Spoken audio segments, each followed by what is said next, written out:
하나님 말씀은 주보가 좀 잘못됐는데요. 빌립보서 3장 1절부터 16절까지의 말씀입니다. 빌립보서 3장 1절부터 16절까지의 말씀 한 절씩 교독하고요. 우리 마지막 16절은 같이 읽도록 하겠습니다. 빌립보서 3장 1절부터 16절까지 말씀입니다. 먼저 읽겠습니다. 끝으로 나의 형제들아 주 안에서 기뻐하라. 너에게 같은 말을 쓰는 것이 내게는 수고로움이 없고 너에게는 안전하니라.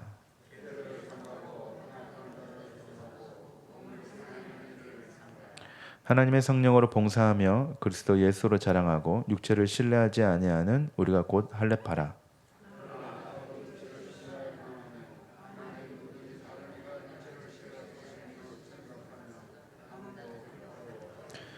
나는 8일 만에 할례를 받고 이스라엘 족속이요 베냐민 지파요 히브리인 중에 히브리인이요 율법으로는 바리새인이요.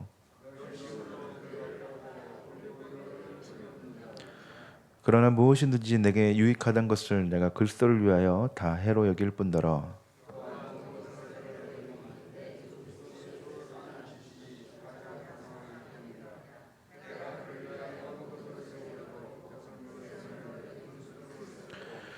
그 안에서 발견되려 함이니 내가 가진 의는 율법에서 난 것이 아니요 오직 그리스도를 믿음으로 말미암은 것이니 곧 믿음으로 하나님께로부터 난 의라.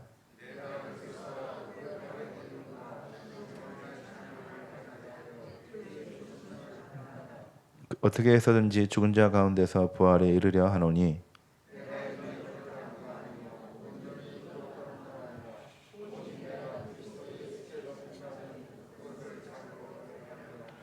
형제들아 나는 아직 내가 잡은 줄로 여기지 아니하고 오직 한 일 즉 뒤에 있는 것은 잊어버리고 앞에 있는 것을 잡으려고.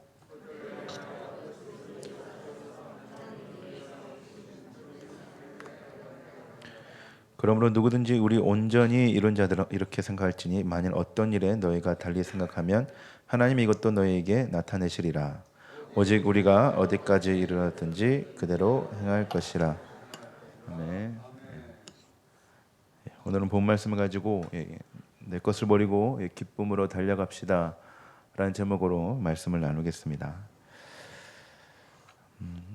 큰 주제는 기쁨에 대한 거라고 생각하시면 좋겠는데요.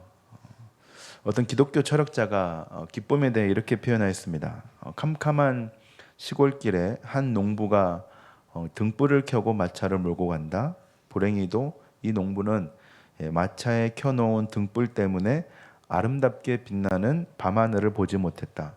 세상에서 누리는 기쁨, 세상 사람들이 말하는 기쁨은 그것이 어떤 기쁨이든지 간에 마차에 켜고 다니는 등불과 같다. 그래서 이 등불은 밤하늘에 있는 별을 보지 못하게 한다라는 말을 했습니다.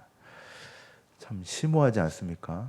밤하늘 나오고 등불 나오고 별 나오면 이 아침에 이게 무슨 말인가 싶기도 한데요.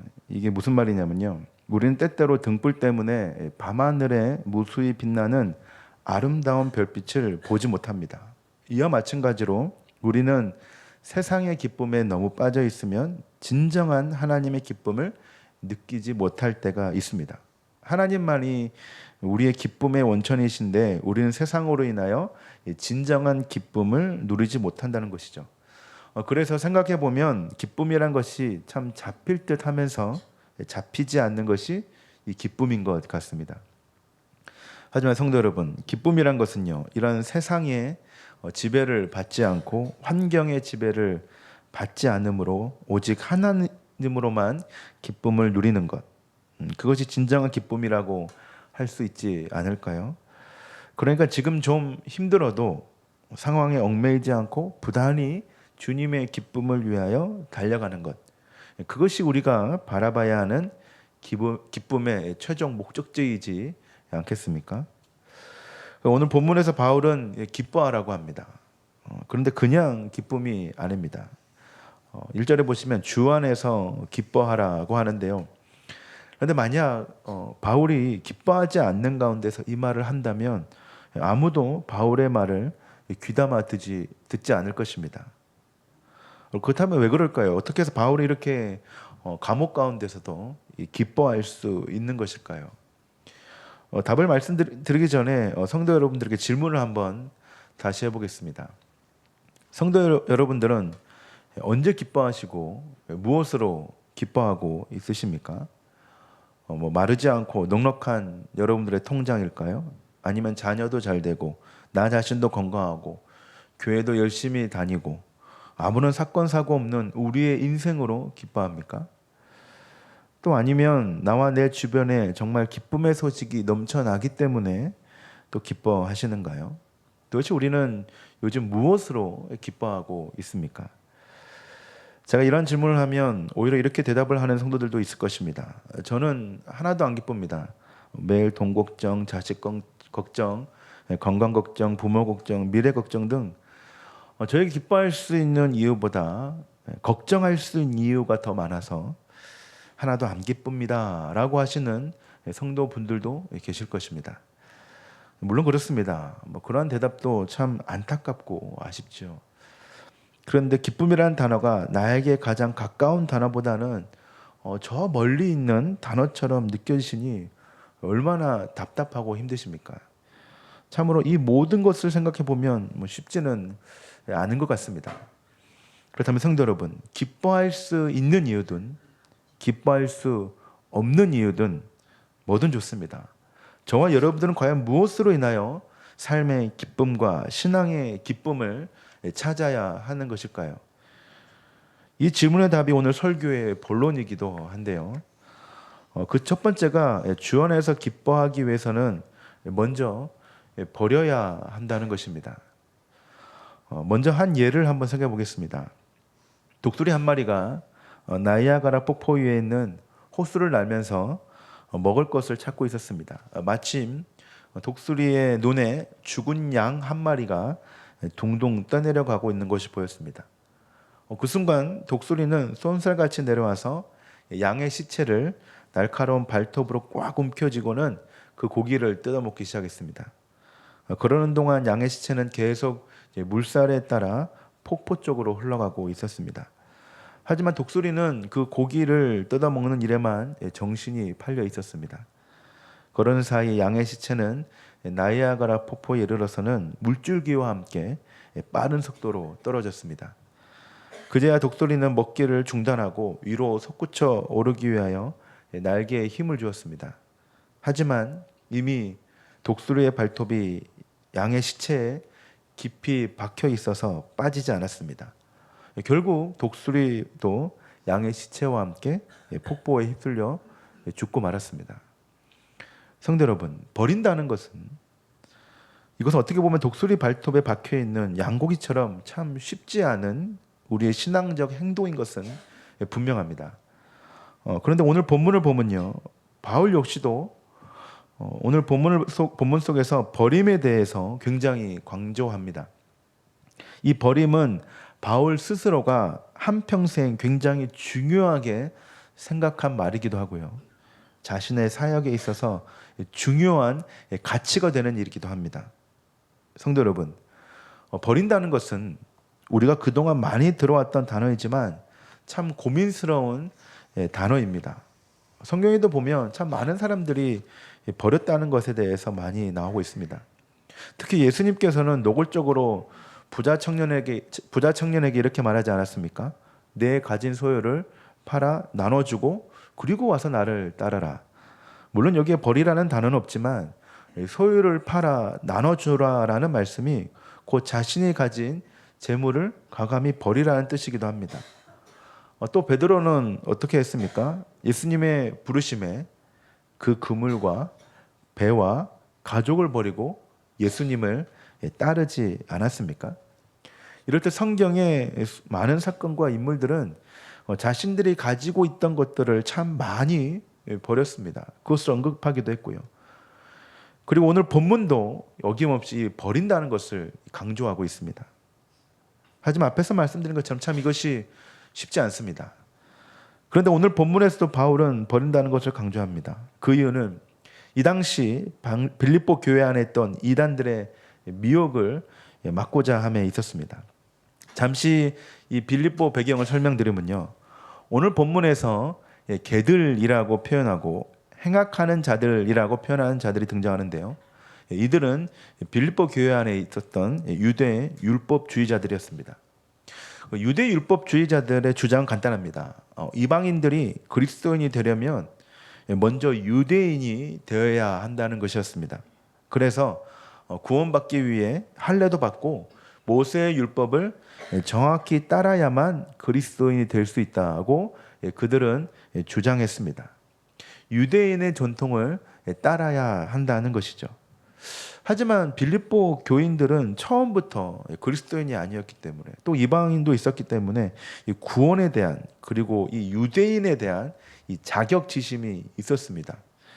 그래서 그들은 구약에 나오는 율법을 부담스러워했고 그것을 지켜야만 한다는 오해들이 그들 안에서 점점 커져가기 시작했습니다. 그런데 이러한 약점을 유대 율법주의자들은 교묘하게 파고들었습니다. 그래서 빌립보 교인들에게 구원을 받기 위해서는 율법의 행위가 반드시 있어야 한다는 그 사실을 가르치기 시작했습니다.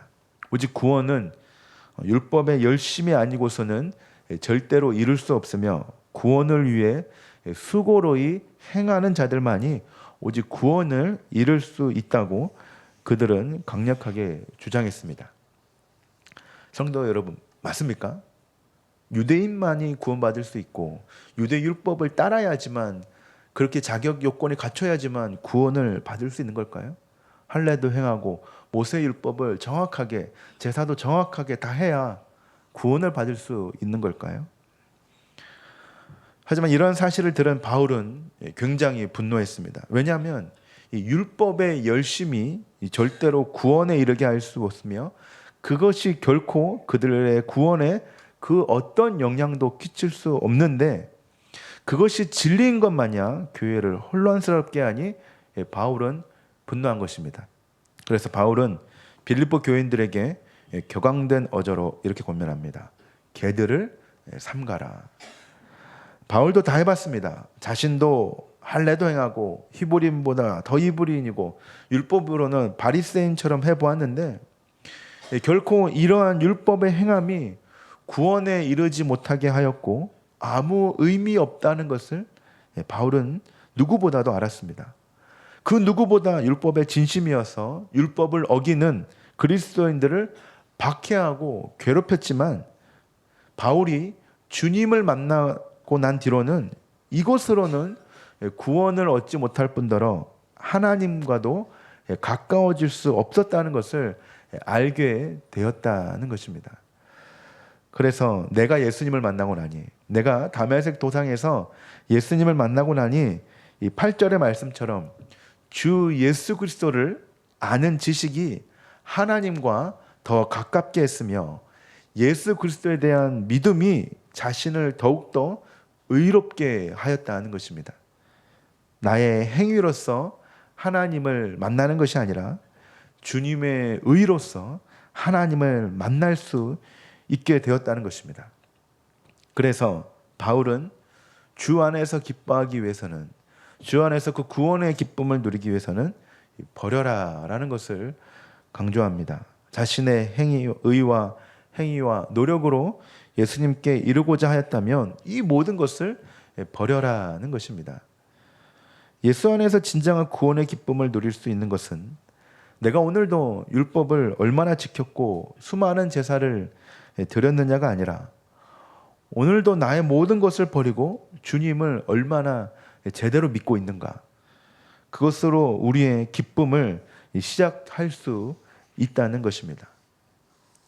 성도 여러분, 그런데 지금 우리의 모습을 봐도 우리도 여전히 버리지 못한 부분이 굉장히 많이 있습니다. 그래서 우리도 어떻습니까?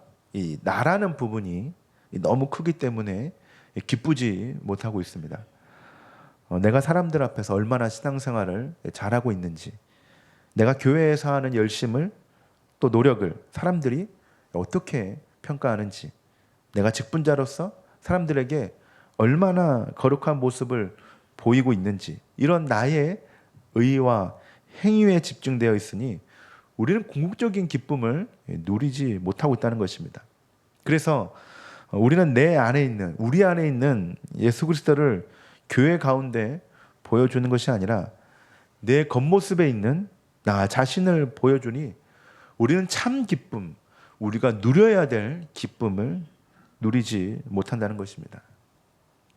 성도 여러분, 교회 생활 하다 보면 옆 사람을 신경 쓸 때가 있지 않습니까? 성도를 신경 쓰고 성도들의 눈을 신경 쓰고 성도의 말을 신경 쓸 때가 있지 않습니까? 그래서 내 본연의 마음에서 우러러 나오는 나의 모습이 아니라 그냥 사람들 눈에, 사람들 입에 굳세게 맞춰지는 그런 삶을 살고자 했던 그런 모습이 저와 여러분들에게도 있지 않습니까? 만약 그렇게 하였을 때 정말 우리 안에 기쁨이 있었는가요? 정말 예수님으로서 오는 그 기쁨이 과연 우리에게 흘러 넘쳤습니까? 성도 여러분, 저와 여러분들은 거룩을 찍어내는 기계들이 아닙니다. 내가 거룩을 얼마나 잘 찍어내고 잘 나타내는가가 중요한 것이 아니라는 것이죠.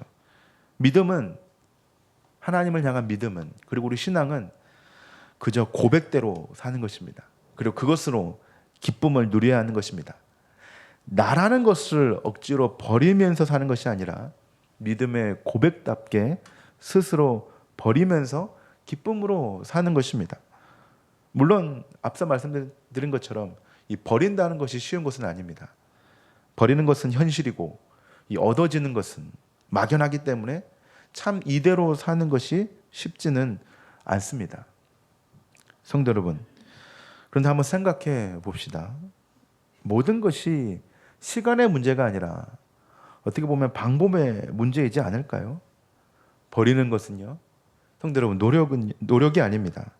주님이 너무 좋고 기뻐서, 주님을 생각하면 너무 즐거워서 내 것이 자연스럽게 버려지는 것입니다. 여러분, 자녀를 사랑하기 위해 노력합니까? 내가 내 아들, 딸을 사랑하기 위해 정말 노력해야 사랑해집니까? 아니죠. 자녀기 때문에 내가 사랑해지는 거죠. 똑같은 겁니다. 내가 주님을 사랑하기 때문에 버려지는 것입니다.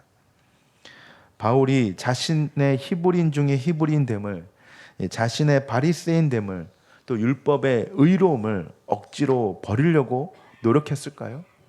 아니라는 것이죠. 주님이 주시는 기쁨이 이 자신에게 넘쳐나니 이 모든 것이 버려지게 된 것입니다. 자신이 가지고 있는 이 모든 것이 배설물처럼 여겨지고 해로 여겨지게 된 것이죠. 그러니 바울은 주 안에서 기쁜 것입니다. 자신의 구원이 주님에게 있고 주님을 향한 그 믿음이 자신을 자유롭게 하고 의롭게 하니 버려도 기쁜 것입니다. 성도 여러분, 그러니 버리셔야 합니다. 폭포로 떠내려가는 줄도 모르고 양의 고기를 발톱으로 꽉 붙잡고 있는 것이 아니라 주님을 주님대로 보지 못하게 하는 것들이 있다면 우리는 과감히 버려야 합니다. 누가 그러더군요. 이사할 때와 주님을 만날 때 유일하게 공통점이 있다면 뭔지 아십니까? 버릴 건 진작에 버려야 한다는 것이죠. 여러분, 이사할 때 안 버리면 어떻게 될까요? 쫓아옵니다. 그 짐이. 어느 순간 내 창고에 들어서 있고 내 주방에 들어서 있습니다. 그래서 그 사람은 이사할 때와 주님을 만날 때 버릴 건 진작에 버려야 합니다 라고 하면서 그렇지 않으면 그 짐이 새 집 혹은 새 마음까지 끝까지 쫓아온다라고 합니다. 그런 것 같습니다. 우리 주님을 보지 못하게 하고 기뻐하지 못하게 하는 모든 것들은 진작에 버려야 합니다. 새 마음 안에, 그리고 새 부대 안에 다른 것을 넣지 마시고 모두 다 버리는 저와 여러분들이 되길 바랍니다. 그것이 우리가 주님 안에서 기뻐하는 첫 걸음의 시작이라고 할 수 있습니다.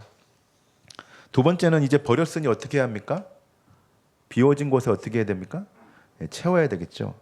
얻어야 합니다. 얻음입니다. 바울은 12절과 14절에 달려가노라 라고 합니다.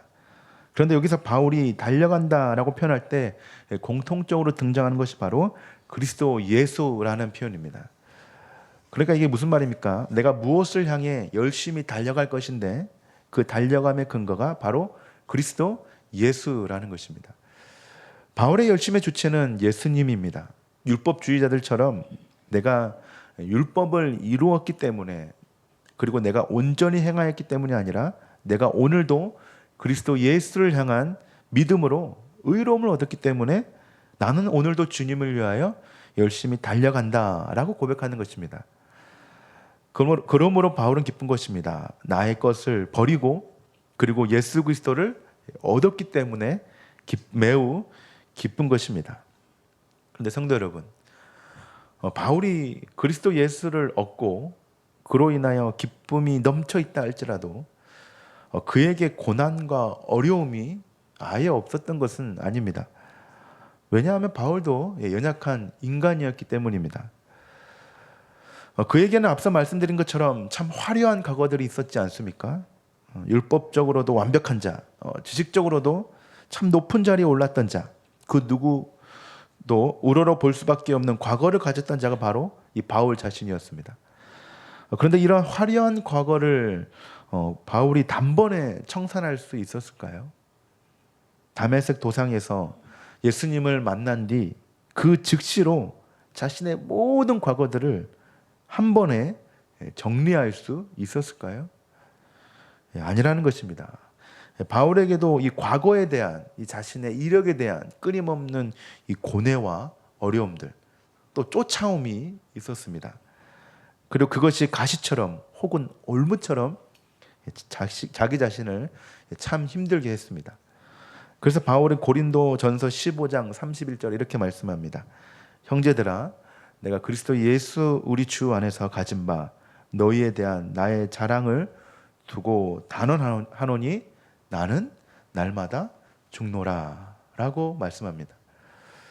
바울도 끊임없이 매일 자신과 싸웠습니다. 그래서 바울 자신도 지금 모든 것이 완벽하고 완전하지 않았습니다. 내가 나의 것을 버리고 그리스도를 얻음으로 매일 기뻐하였지만 아직 과거의 자신이 꿈틀거리기 때문에 항상 바울은 매일 매 순간 죽어야만 했습니다. 참 쉽지 않은 것이죠. 성도 여러분, 한번 생각해 봅시다. 과거의 자신을 버리고 그리스도 예수의 궁극적인 가치를 얻으며 살아가는 것이 굉장히 쉬운 일일까요? 우리 자신도 오늘 그리스도 예수를 얻고 기뻐하여도 나의 과거가 나를 발목 잡지 않습니까? 저와 여러분도 육체의 가시가 우리를 항상 찌르고 상처나게 하지 않습니까? 제가 목사 안수를 받을 때 참 다양한 생각을 했는데요. 이러한 생각을 한 적도 있습니다. 이제 목사 안수를 받으니 나의 모든 삶이 목사다워야지. 이제 습관적으로 지었던 죄를 모두 끊고 거룩한 이 목사의 마음을 가져야지. 더 이상 옛 습관들이 나의 발목을 잡는 그러한 일이 없도록 해야지 라고 하며 다짐을 하고 또 다짐을 했습니다. 어떻게 됐을까요? 궁금하지 않습니까? 네. 과연 제가 그 다짐대로 했을까요? 목사다운 목사의 모습을 보이면서 집에서도 아이들에게 얘들아 성경 봐야지, 성도들에게 매일 할렐루야 이러고 다녔을까요? 네. 안수받고 난 뒤에 1시간 뒤에 또 죄를 지었습니다.